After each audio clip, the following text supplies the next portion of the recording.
Welcome to the Lindsay Hadley Podcast Show, where weekly I interview some of the world's most inspiring people from business, philanthropy, and entertainment.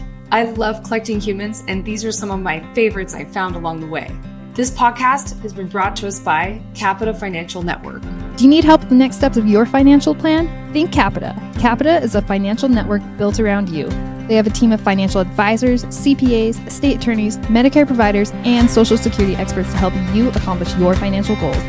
Call or schedule a complimentary consultation at 801-566-5058 or visit their website at capitafinancialnetwork.com. You can also check out their financial education podcast, The Financial Call, available on Apple, Google, Spotify, and YouTube. Hi, welcome to the Lindsay Hadley Podcast Show. Today I have a dear friend of mine and former colleague, Michael Sheldrick, joining us. Mick, is how he's affectionately called by those who love him and for close friends, is the co-founder of the Global Citizen organization, which I had the incredible privilege of being a part of the founding team in the early days and one of the founding executive producers of the Global Citizen Festival in New York City. And as the Chief Development Officer, Mick and I worked very closely, especially previous to even it being named Global Citizen when it was called the Global Poverty Project. And we were building our first really big event as an entity called the End of Polio. And Mick is the reason I got involved. He actually was the one who pitched me like why I should join them. And I just fell in love with his mind and his heart. And I was like, I have to join this amazing person in this pursuit to end extreme poverty. And so I have such admiration for him and respect. He's now a loving father, and he's also an author of an amazing new book that he's currently on tour supporting and celebrating and helping share. It's called From Ideas to Impact by Michael Sheldrick. And then we're going to talk about that today, and excited for him to be on our podcast. So Mick, thank you so much for joining us. No, it's awesome to be on the podcast with you, Lindsay. Really awesome to speak together. And you know, you mentioned the book, and you're literally named in the first chapter. So that's how important you were to that whole story. I love it. I read it, and you were so kind to get my feedback on as you were writing it. And it's so fun to see it come to fruition. I'm so proud of you. So Mick, why don't we start with, I first met you when you were a law student at Perth University in Western Australia, and I was living on the East Coast. And when you first called me and pitched the End of Polio, why don't you start, which this is in your book, as you said in the first chapter, why don't you share it with our listeners, which by the way are predominantly high net worth clients from our registered investment agency, Capita, that listen.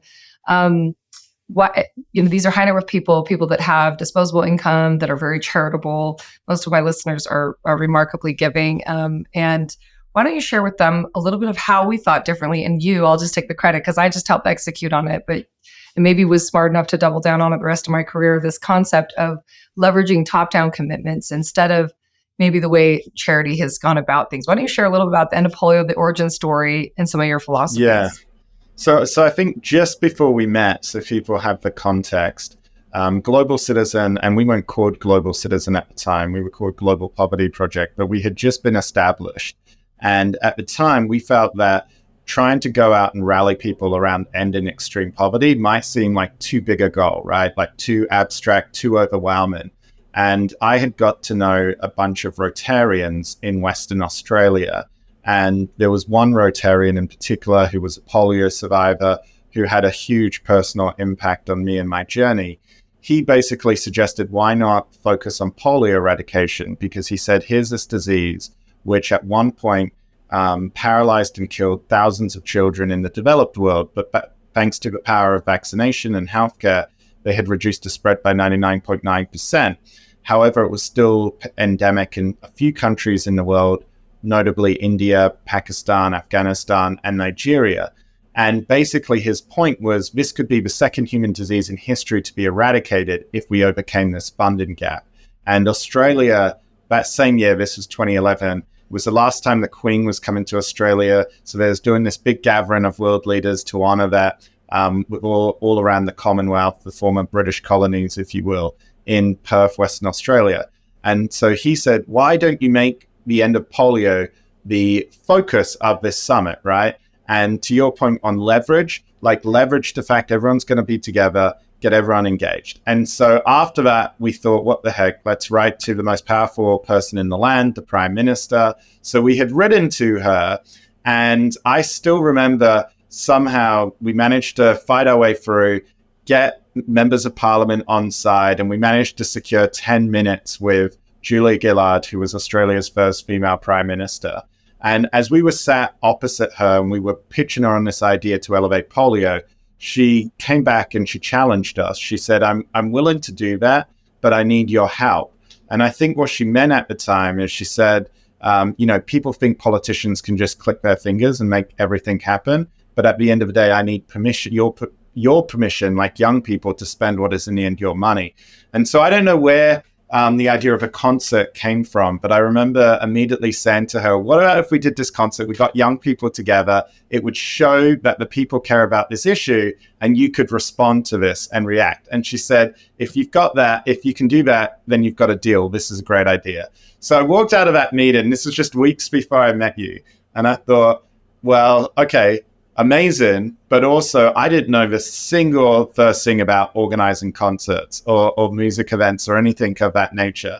And the other co-founders, Simon and Hugh, if you remember at the time, Lindsay, Simon was starting Global Citizen in London, Hugh was on the other side of the world in New York. So they might have been involved, but little old me had none of this experience. I had maybe done, as we say in Australia, a sausage sizzle, literally the most simple thing, like sausages on a slice of bread with tomato sauce. And I had even stuffed that up in my past. And so what did I do? I remember I just sat down, we wrote these emails, and all the big NGOs in Australia, nonprofits, they all said, oh no, we don't get involved in this. And then somehow someone sent me this email back from you. And I remember we got on the phone and I was literally at my university on park bench, and you started challenging me with all these questions. You was like, hold on a sec. The Prime Minister's going to eradicate polio and put all these dollars in place. You've been singing to Rotarians, and you were like, how many artists have you got on board? And I was like, well, my friend's dad said that he met Bon Jovi a decade ago. And he was like, okay, yes. No. You were like, okay, how many sponsors have you got? And I think I said something like the local restaurant has agreed to give all the volunteers like meals at the end of the day. And he was like, no, but dollars. He was like, but who's actually going to pay for the concert? And then you said, well, what about like staff and volunteers? And I still remember when you first came and you met, six people of us who were my students, like people like Ashley, Yoren, yes. Brett, and you're like, wait a sec. This thing is just powered by a group of volunteers, and this is it. And there's then like six people. Exactly. And then your last question was, have you even got enough money to pay me? And I was like, well, nope. I was hoping that maybe you might help us with that and fundraise for yourself. And then you said, okay, let me think about this. And I remember a few hours went past, and then you gave me a call back, and you were like, do you really think if we pull off this thing that the Prime Minister will respond? And we were asking her to commit $50 million, which, to put that in perspective at the time, was more than double what the Australian government had ever given since the polio eradication program started. And I remember I said, yes. And then you said, okay, I'll do this. And then, from there, 6 months later, you helped us get some of the Redstone, MTV. We managed to convince John Legend to fly all the way to Perth. He spent more time flying than he was on the ground. And then I still remember that moment. We had the Rotarians to polio survivors there, and the Prime Minister responded. And I thought that was it. I thought, okay, I've done this now. Do I go back to law school? But of course, history took us in another track, and you and I still have that photo. Literally 9 months later, remember, we were standing on the great lawn of Central Park for what was the first ever Global Citizen Festival with the likes of Neil Young and the Foo Fighters, and I guess the rest was history. Amazing. Yeah, Mick, when you told me you had no money, no team, no artists, and also no time, there was only 4 months until Chug'em, and in the land of music festivals, that you need a year runway minimum. That's just absurd. So all of this, I was about to hang up on you, just like, what? And then, oh yeah, also we have no money to pay you. But you utterly convicted me with your beautiful vision of what was possible. The idea that we could leverage constituency or voters and have them sign petitions, gamify it through the incentive of a concert to come see an artist, and then get a top-down commitment from government blew my mind. It was such a unique idea. You also said something, you said, we're also going to we're going to support like the Goliaths that have been beating back polio for 25 years, Rotary International, UNICEF, the World Health Organization. Yeah. And you said, we're going to let them get all the money. And I remember thinking, this is genius. So you're saying as an NGO, you're going to get behind this sector at large. And I realized it was like the Got Milk commercial. It was like, it's going to be end of polio for all of the organizations, not just us. And that radical abundance kind of willingness to be a leader that eats last. I just saw it. I just was like that Zig Ziglar quote, if you're willing to, you're able to get anything you want if you're willing to like let everybody else get the credit, you know?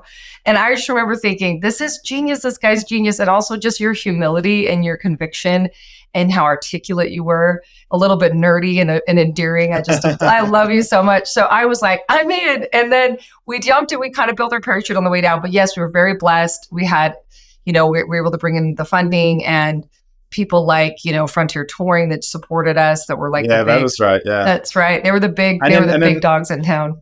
Yeah. And then remember, I had forgotten about this until recently, but just the power of these stories. Because remember, you came over to Perth first time we met, and we went and we looked at the venues, and we went out to the Swan Valley, which I think for people who aren't familiar, that's kind of like one of the wine regions of Western Australia. So kind of like Napa Valley, I suppose, beautiful area. And there was this woman who owned this amphitheater. And when we went and met with her, remember, she was a polio survivor. She said, I'm going to give you the venue for free. And so all of a sudden, these amazing connections came. And I really felt like, we built it. But you're right. When we first did this, I remember people looking at us and being like, meeting with UNICEF, meeting with the WHO. People were kind of like, who are you guys? What's the catch? I remember the Bill and Melinda Gates Foundation being like, we were looking for some young people to just re-energize the polio campaign. But people they didn't immediately get it. But then I think that moment when it paid off and we had the government respond, people were like, wow, you guys actually landed the plane. And of course, it was this whole constituency, and having Rotarians who have done so much. Literally, I think they deserve the Nobel Peace Prize. Polio survivors, like it was just a very special moment. But I had no idea then that what we were building, I thought we were just reacting to the need around polio, but I had no idea, as you put it, we were literally building out this whole model. Yes. And Mick, what's so fun is like like you said, there's these, I'm a big believer in God or like the divine or some otherworldly like magic, but I definitely thought there were so many cool, special experiences during that were really like anchoring, because it was really hard and scary, and we were doing kind of an impossible thing. And there were some, we at the end of any story of any hero's journey or anything that's been ever built, you always hear, oh, and then it worked out, and yay! Like we were at the precipice of death multiple times. I remember when John Legend couldn't get his visa to get into the country. Yeah. Do you remember? Because of the fact that there were so many dignitaries from all the world coming in. So like our headliner, who was costing us hundreds of thousands of dollars to fly out in a private jet for a one-off event in the most isolated city in the world, this would have destroyed us. It would have, and it was already advertised. We'd already so it would have been like reputation down. We would have been mud if it hadn't been for this miracle. And Ashley, your student, was in a coffee shop talking to me, like crying about how it's not working. And I was trying to be like, I don't know, there's got to be some way. And we couldn't even ask the prime minister to pull favors because it was illegal for her to do that. So then all of a sudden, some woman who was in the office of immigration visa permitting for this event overheard her on a call and was like, excuse me. That's right, when she was crying to you. Yeah. Yes. And then this woman was like, let me help, and got him the last minute visa. It was like an absolute miracle. And then it was amazing as I tried to give her tickets. She's like, I can't receive any kind of compensation for helping you. And I tried to send her flowers. Please don't send me flowers. She's like, I can't do anything. I just thought it was the right thing to do. So we had these miracles, but also, do you remember when we found out that it was Jonas Salk, the founder of, the inventor? It was his birthday, and we didn't know that. Do you remember? Tell that story. Yeah. October 24th. So it turned out, so we were doing this purely timing to coincide with this gathering of world leaders, right? And as I said, it was the Queen coming to Australia. It turned out it was her last trip. And there was all these little stories, because we found out the first time the Queen had come to Australia, she actually had to stay in a boat off the coast of Australia because of the polio outbreaks. that were in the country at the time, and like people couldn't shake her hand and all of this. So there's that story. And then it turned out that the week we were doing the concert, the end of polio concert, was literally, Jonas Salk, who invented the vaccine, and he has an incredible story. Like one of his lines, and remember we produced that video when they asked him, who owns the patent on these vaccines? And he said, well, the people own the patents. Could you patent the sun? Yeah. And remember, we did that whole video, that story with Bobby Bailey from Invisible Children and Piper Paquin. And we really tried to tell this story in a new, engaging way. And now people say it makes sense, right? Because you use social media, you use popular culture, and we were leveraging popular culture mainstream. But back then it was new. And I remember Ryan Gaul, who was one of the co-founders of the Global Citizen Model. Hugh at the time was in New York. I think he was at Columbia University. And he, again, was talking about what we were trying to do. And he said, Skype with this guy, because we all Skyped back then in those days. And I remember this Ryan on the other side of the world in California saying, you guys are doing this concert in Perth, but like you shouldn't charge people for tickets. Give the tickets away. And that's how the model came.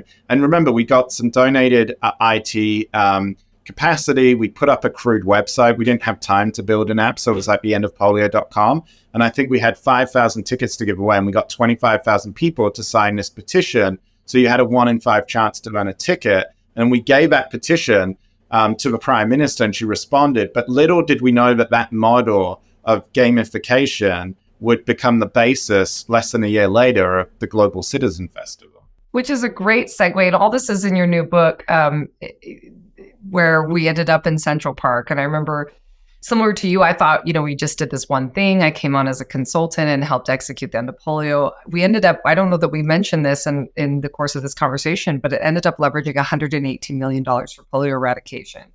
And it was the Prime Minister had pledged 50 million. Bill Gates had matched it. And then the UK and Canada Prime Ministers came in for the remaining 18. And it was a total of 118 million. And we know that the Prime Minister of Australia would not have given that 50 million out of the foreign aid budget had it not been for us. She directly attributed that to our event and the petition. Years later, Lindsay, I think you recall like a few years later, because in Australia, our prime ministers at the time didn't have a long lifespan. We changed them every few years.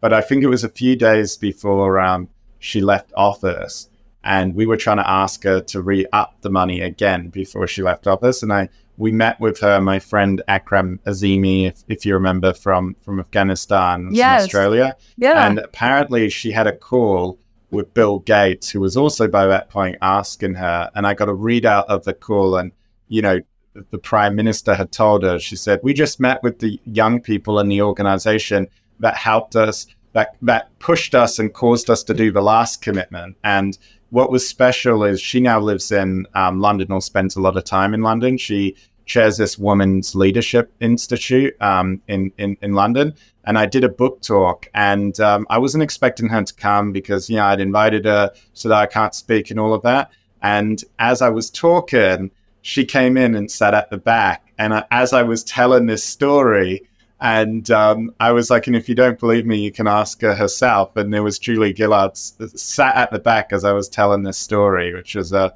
very special moment. But she's an incredible leader and human being, just very humble. Yeah. I'm so grateful to her. And that moment did pivot us into the World's Oyster in Central Park. And fast forward, and now it's the United Nations General Assembly meeting. Why don't you share a little bit about the origin story of the Global Citizen Festival? That'd be great. So I think after that, we were getting people saying, wow, what you did in Australia, like you should bring that to America, because as Hugh said, you can't end extreme poverty without the biggest, most powerful economy in the world, right? And it made sense. We was like, well, when should we do this? And we was like, well, last week of September, that's a great time in New York during the fall. And we should do it when all the world leaders around the world come to the UN, right? You have 100 world leaders literally that week. New York City becomes the capital of the world in effect. And so we came, and, there was this whole desire to basically build this app, Global Citizen, and then have people take an action and then do this as a festival. And I remember, Hugh and everyone else were remember it was going to be at MetLife Stadium, and then people were like, you should do it at Central Park because that's so iconic. And then we pulled it off, and we had 60,000 people there. And we thought that was going to be a one-off event just to launch the app. And I remember the next day, I literally remember we was all together at some bar in New York. Some of us were going back to Australia. I was going back to Australia via Utah, finishing my law degree. And then I remember we got a call from Stevie Wonder's management saying, if you guys do this again next year, I've always wanted to perform at Central Park, then I'm in. And a few years later, Coldplay performed and Chris Martin said, I want to work with you to take this around the world. And it was really anchored in this idea of building this movement to end extreme poverty. And so since then, we've had over 33 million citizen actions, which has helped leverage with our incredible partners more than $40 billion, which in some shape, way, or form has helped to improve or touch the lives of more than a billion people. But as you said, it's leverage. And I always say we're a small team, less than 100 full-time staff around the world. And it would not be possible without the artists giving up their time for free, the partners that have invested in the ecosystem year after year, the global citizens themselves, people such as yourself who have been part of that ecosystem, and other nonprofits around the world. There's a whole platform here, and we're just one small part of it.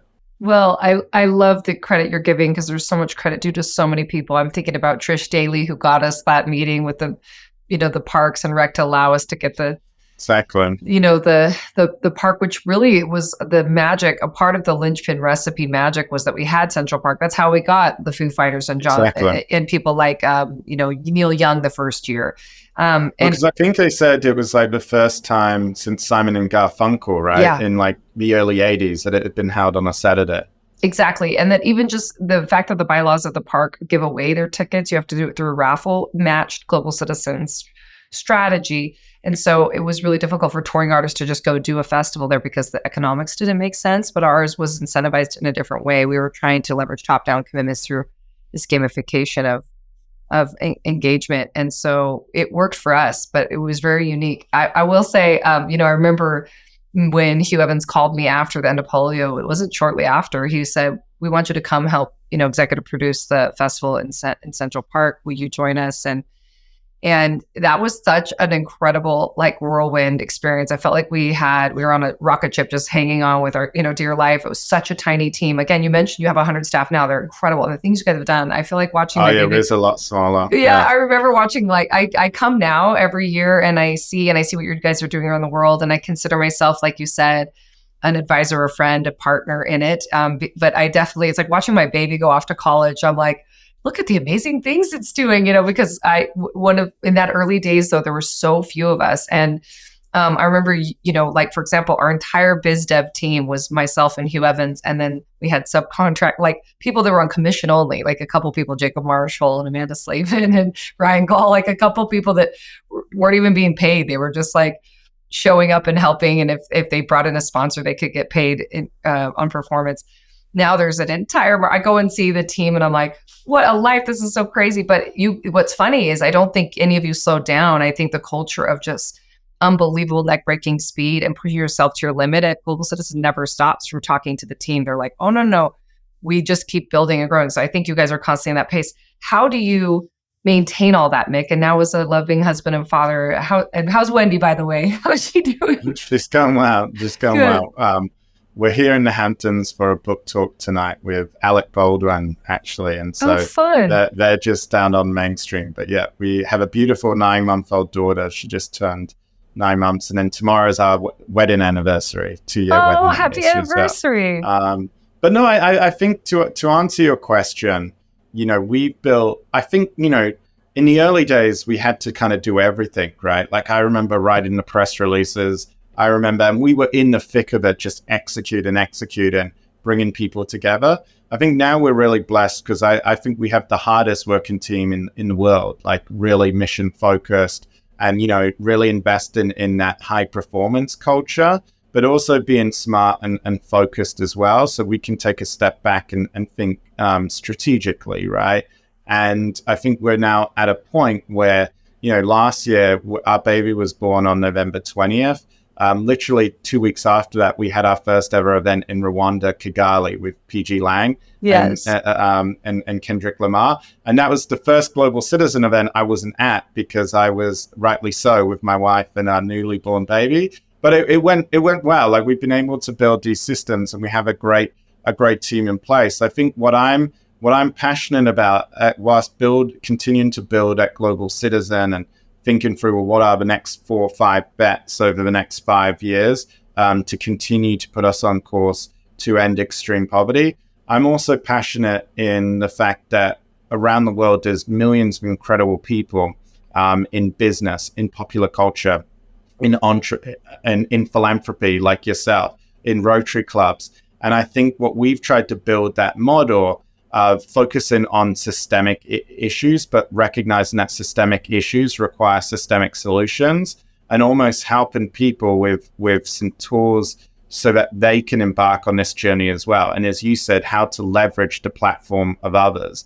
And so the book, From Ideas to Impact, was really my attempt to distill the lessons I've learned, not just from Global Citizen, but from the incredible advocates, whether it's young women campaigning for an end to period poverty in South Africa, whether it's communities long reliant on coal transition into clean energy, but in a way that doesn't demonize and leave coal workers behind, or whether it's leaders in vulnerable situations on the front lines of climate change, etc., or extreme weather events like in Barbados, and having seen what is the ingredients of their success. And so I call this policy entrepreneurship. And I genuinely believe if you're a cultural icon like Taylor Swift, a small business owner, or an everyday citizen, we can all contribute to the change that's needed, and in particular, the change on policy. Because, when we think about how to make a difference, we think about donating to charity, as you said. We think about volunteering our time, maybe to plant trees. We think about maybe registering to vote if we live in a country where we can register to vote, and even having conversations around the table. But rarely do we think, as you said, on leveraging these big commitments. And I really think we can use this model at a community, at a state, at a global level around the world. Incredible. Mick, what would you say, because I get this sometimes when I meet certain people about what we've accomplished. Sometimes I get these backhanded comments. I believe in the model Global Citizen deeply. I've taken it, and just for, full disclosure, I've tripled down on it my entire career. I've used the convener model of getting multiple charities to espouse the same messaging and content at the same time to saturate the market and have it like a rising tide, all the boats come up my entire career. I've done it in different sectors, different verticals. I've done it in every which way. I think it's just dumb smart. It's like, we know we go further when we go together. So if you're willing to take a smaller piece of a bigger pie, or you're willing to get behind others, then they'll get behind you. It just works. And I'm applying it even now in my new work with filmmaking and my new film fund, the Harbor Fund that I've launched. But what I'll share is just like, people sometimes are like, oh, you know what? It's all the overhead. You have all these celebrities. Like, it's all just a bunch of ego. Yeah. Like, you're not really making a difference. I want to support building a well. I want, my money to go directly to the mouths of people. And you haven't really solved poverty. So what do you say to the people that have these challenging ideas, which, by the way, I welcome them. I think criticism, I think and questions, conversation, are fair. So I have my answer, but I'd love to hear yours. Well, I talk about this in the book, and I think there's a number of things you mentioned there. Firstly, local charity is important, right? Like, if you're donating and if you're putting that money, and you have some amazing organizations like Charity Water and others go directly to building infrastructure, that's great, right? And we need that. And we especially need that when humanitarian crisis takes place, because often if there's an extreme weather event like a hurricane or flood or an earthquake, often donations from ordinary people can move much faster than donations from government, right? That's all important. But we also know, and this was really the core of the Global Citizen model, but we know no amount of gala night charity dinners is going to raise the $100 billion estimated to be needed per annum to end extreme poverty. It just can't be done. As Nelson Mandela said, poverty, like apartheid and slavery, is not natural, it's man-made, and it can be eradicated by the actions of human beings. And implicit in that statement is that poverty is a systemic issue, and you need a social movement in order to bring about the change to unlock the billions of dollars needed to end extreme poverty. In the same way that when you look at climate change, and we saw this during the pandemic, right? I'm all for how we can, in our personal life, be more sustainable, use public transport.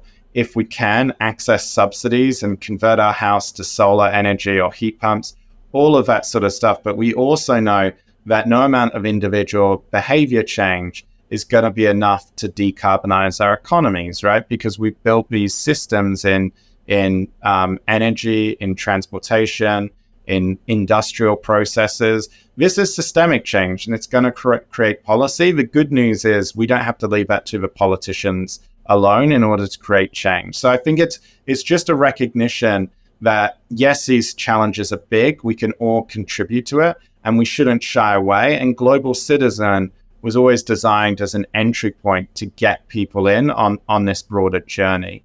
I think the second point you raised about overhead, and we're both big fans of Dan Pallotta, and I know you were an executive producer on his film and Charitable, and I unpack this in the book as well. But for a long time, there have been these unhelpful stigmas and myths in philanthropy, and Darren Walker, the outgoing president of the Ford Foundation, talks about this as well. And what these myths talk about is the fact that nonprofit workers, should be put on a pedestal, right? They should be those who are always castrating themselves.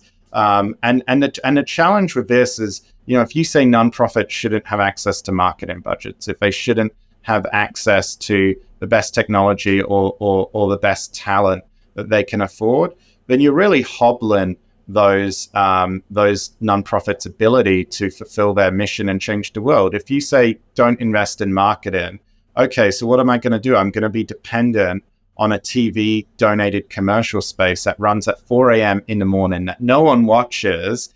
If you're in the world of advocacy and changing hearts and minds like we are, you're competing with all the other people who is trying to get into the corridors of power and get the attention of decision makers. But the payoff, and Dan Pallotta raises this argument, when you look at the social return of investment on that philanthropy and you look at it in terms of ROI terms, then it's huge. And I think this is where philanthropy needs to ask itself about how are we leveraging our dollars? How can we be a force multiplier for change? And every dollar we put in, what could that mean if we invest in the grassroots advocates, the nonprofits who are out there trying to unlock these billions of dollars? Because you might put in, say, $100,000, but astronomically, that could be huge. I think you mentioned the polio campaign. I think our budget was $500,000 all in, and yet we helped unlock with incredible partners $118 million to eradicate polio. I think, it's interesting. I love that you brought up uncharitable, and I've talked about this on the podcast before if anybody's listened. And, this idea that if you let a percentage of how much the charity spends on marketing, talent, brick and mortar, taking risk, all these things, if you let that percentage dictate the utility of how effective the charity is, it'll utterly betray you. And I use the analogy all the time. I'm like, if I do a bake sale for, people living in extreme poverty in Cambodia, where I just visited, where people are living in trash dump communities, and I had a 0% overhead, but I raised $100 with me and my boys on the corner street outside. Or I could put on a benefit concert, a big awareness vehicle like Local Citizen with Beyonce headlining, and her hair and makeup alone is $5,000, So if we end up putting on an event that costs $5 million, but it leveraged 10, and somehow the outcome is 50% overhead, which do you think the people living in extreme poverty would prefer? The one with 0% overhead or the one with 50% overhead in that scenario? So the math just doesn't lie. And I think when you challenge it with just basic logic, we go back to these assumptions. What do you think it is, Mick? Why do you think that ideology is? Again, we explore this in the movie, but why do you think people tend to demonize overhead? Where does that come from, do you think, in its essence? I think it often comes from something very simple. We expect those working in the nonprofit sector or in the advocacy space, to be saints, right? And in the same way that we try and value teachers and nurses and doctors, we need to value nonprofit workers in the same way and recognize that if we don't invest in their capacity and we give them the resources to be successful, we're just burning out this sector. And you know this from your work. The nonprofit sector is full of stories of burnout, of mental health challenges. And I think Dan Pallotta uses the argument, right, where he says, you take a nonprofit worker who might be the head of a small NGO, they're earning $75,000, $100,000 a year, and they're burning their asses off. They're trying to raise all of this money. And yet they're like, well, that nonprofit worker could easily go to the private sector with the skills they've got, maybe earn 4 or 5 times as much, donate $100,000 to the NGO, get to sit on the board of that NGO, and then get celebrated as a philanthropist, right? So we tend to celebrate those who are given money, but not necessarily those often where the money's going and where it's invested in.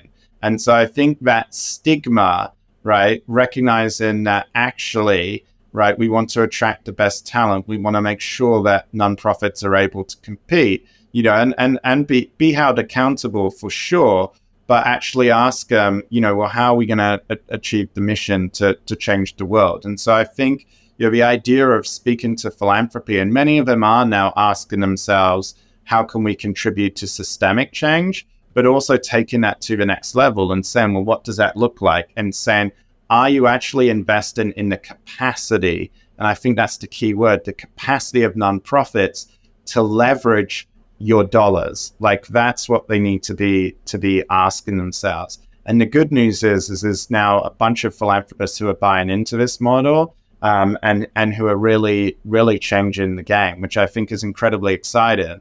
And I think it's also a recognition that sometimes philanthropy should recognize that the power of leverage, as you said when we were talking about the end of polio model, you had UNICEF, you have WHO, you have Rotary International. It's all these partners in an ecosystem. And sometimes when philanthropy asks NGOs to say, well, what was your unique difference?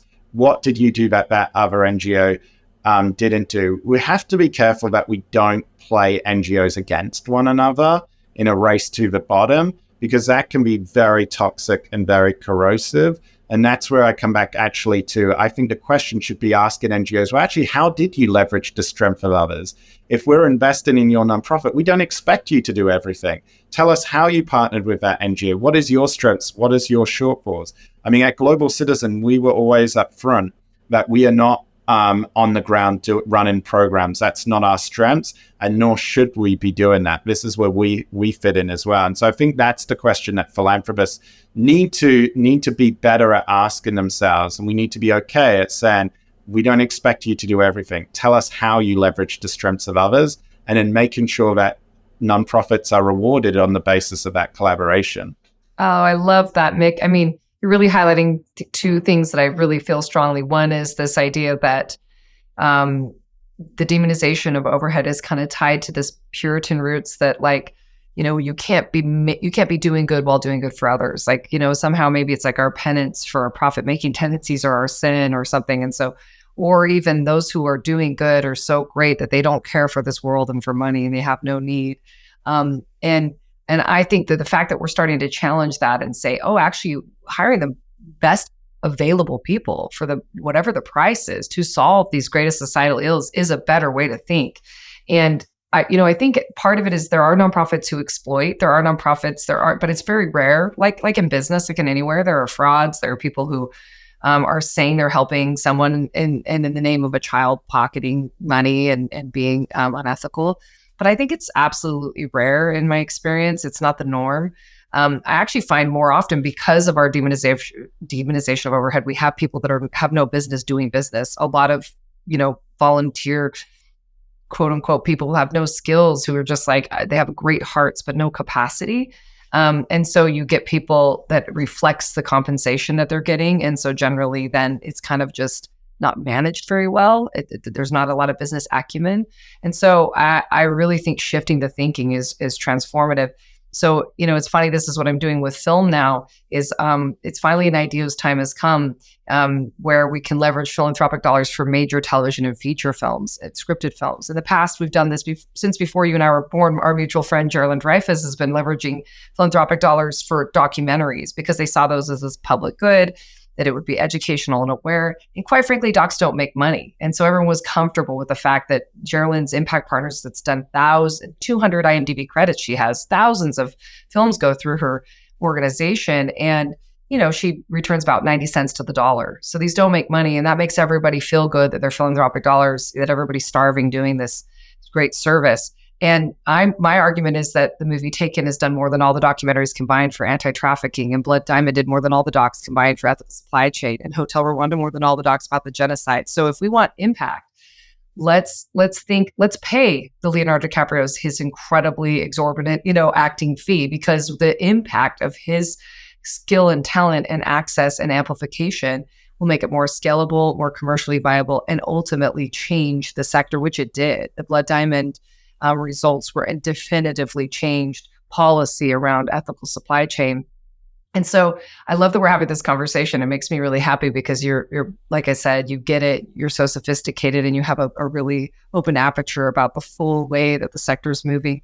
In your opinion, Mick, like when you look at the utility of charity or non-governmental organizations or even government, one thing that has come up for me as I've entered into the private sector in the last 2 years, I now work for a registered investment agency, Capita.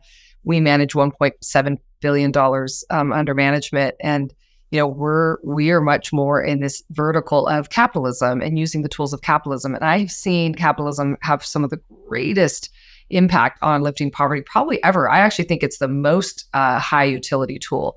What do you say to people that say, well, just go build business? And as a perfect person who's advocating for government and philanthropic impact and poverty, what do you say to those who on the side say, that's not efficient, you guys aren't getting it done, you're just putting, there's a hole in a bucket, creating more dependency, we need to use capitalism as lever? How do you address that challenge, that issue? Yeah, I honestly think you need both, right? And if you look at what we're trying to do right now on the African continent, I think when you look at Africa, it's posed for a tremendous success over the coming decades. It's by far, I think 70% of the continent is under the age of 30. This is a tremendous continent in which, if it gets everything right, will drive culture, drive music, and really lift millions of people out of extreme poverty, and will be a huge powerhouse for global culture and for the world. But in order to generate that response and to bring forward private sector investment, it needs also government investment. Because when you're looking at infrastructure on the continent, when you're looking at the fact that 600 million people don't have access to reliable electricity, when you're looking at the fact in Nigeria, I can't remember what the stats are today, but just a few years ago, 1 in 8 children died before the age of 5, right? All of these challenges, and immediately with private sector investment, when, as you know, capitalism and the model of capital tends to follow where it can get returns, right? And sometimes that's not always readily apparent. And this is where public investment, by investing in the infrastructure, by making sure the bare necessities, by investing in governance, or by partnering with the private sector and saying, listen, if you deploy your capital, we're actually going to absorb the risk so you get a guaranteed return. All of these ways are important to actually, in the long term, get private sector investment on the continent. And without that kind of coordinated leadership from groups like the World Bank, from US aid, from the power of our foreign aid dollars, the capital isn't going to flow. And so people tend to look at, when we send foreign aid abroad, which is less than 1% of the federal budget, and they say, is this all being wasted? Is this going to charity? Well, actually, often the point of this investment is actually to create the environment where private sector capital, so groups like yours, can actually invest in the continent. And what's really exciting is, at Global Citizen in 2 months' time in Abidjan in Cote d'Ivoire in West Africa, which is one of the largest producers of cocoa in the world. We're hosting an economic development assembly, and we've partnered with Bridgewater, the biggest hedge fund in the world. And they're actually going to be coming and producing this research. And they're saying, listen, we've always, the Ray Dalio model, when you think about it, was always looking 50 years into the future.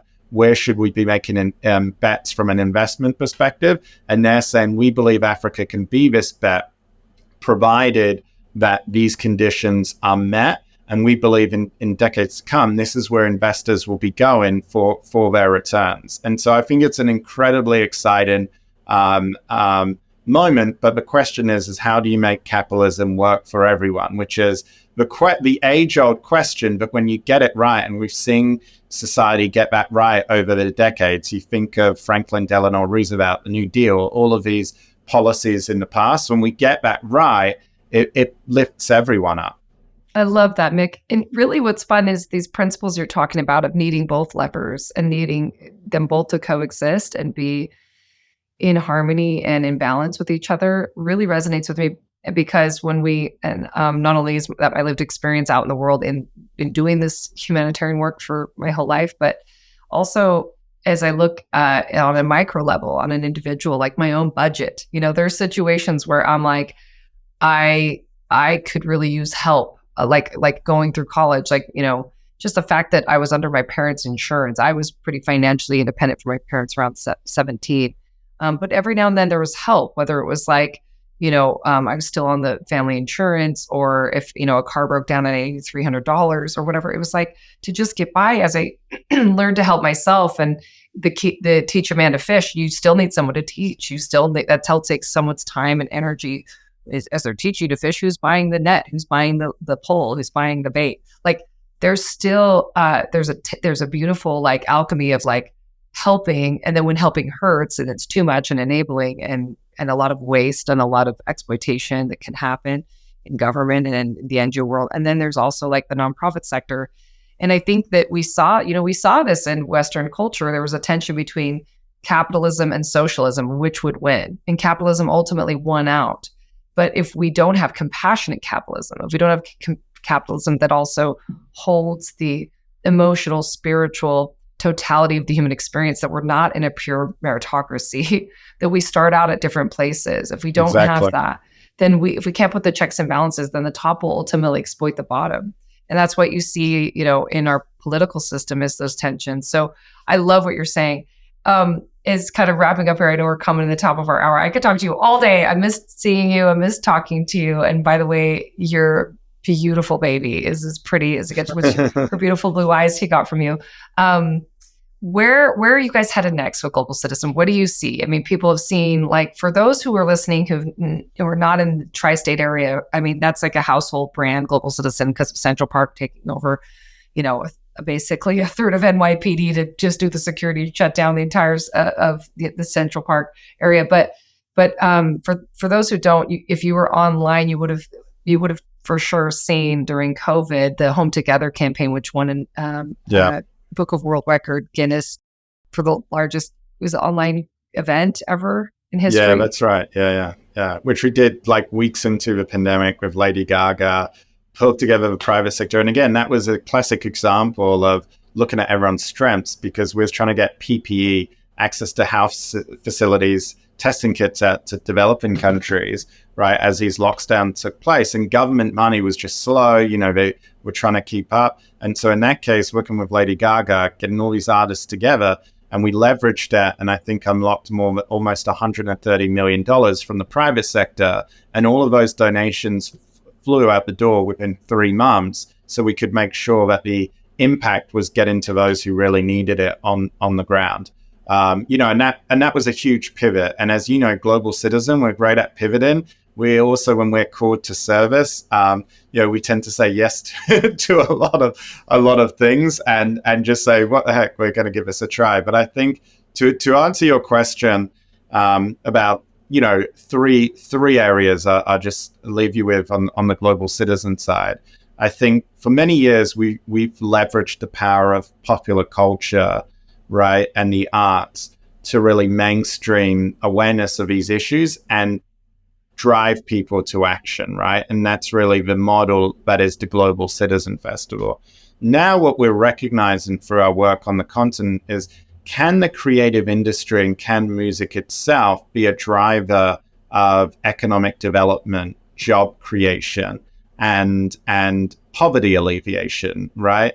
And so we've been working on this model called Move Africa. It aims to be the first multi-city international touring circuit across the continent.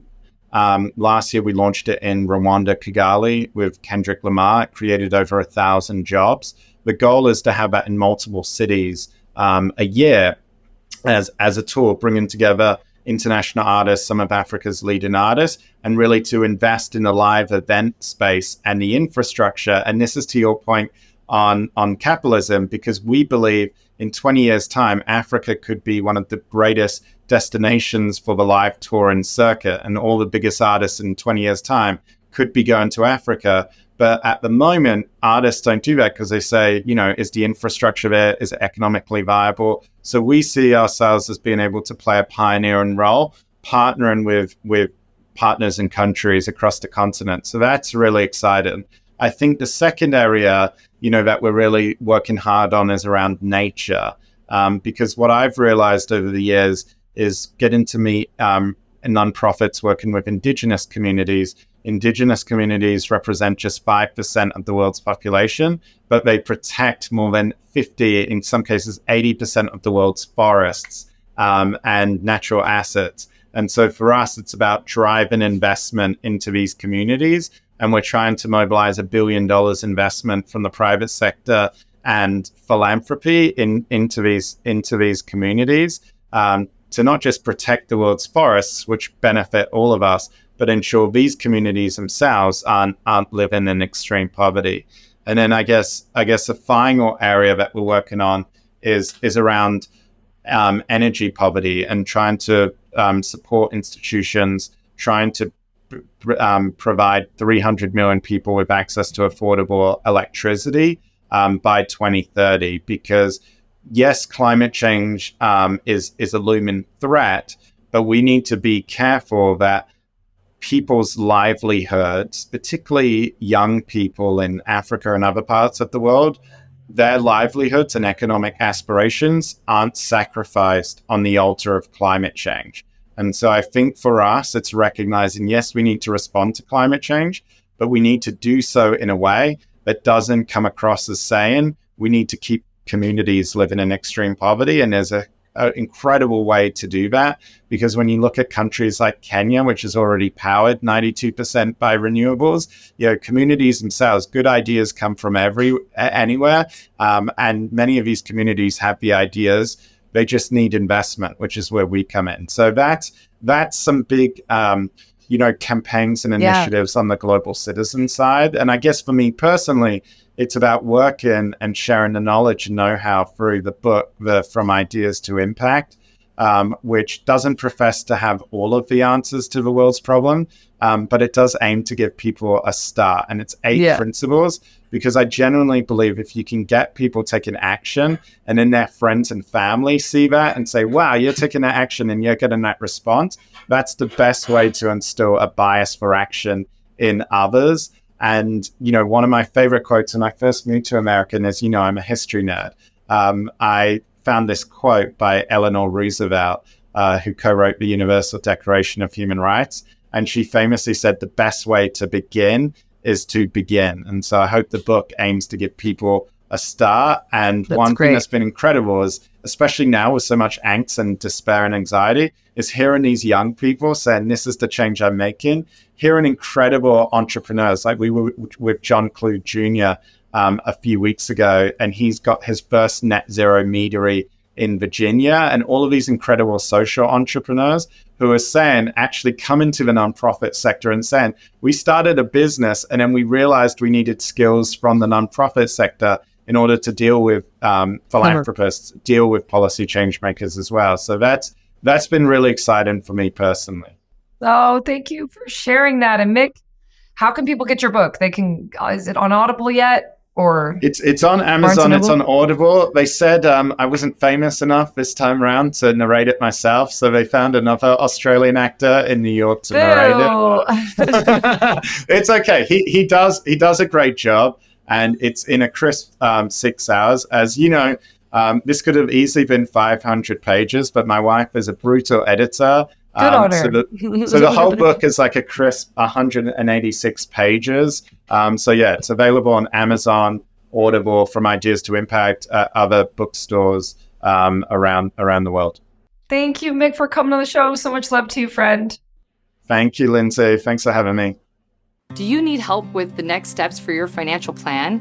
Think Capita. Capita is a financial network built around you. They have a team of financial advisors, CPAs, estate attorneys, Medicare providers, and Social Security experts to help you accomplish your financial goals. Call to schedule a complimentary consultation at 801-566-5058 or visit their website at www.capitafinancialnetwork.com. You can also check out their financial education podcast, The Financial Call, available on Apple, Google, Spotify, and YouTube.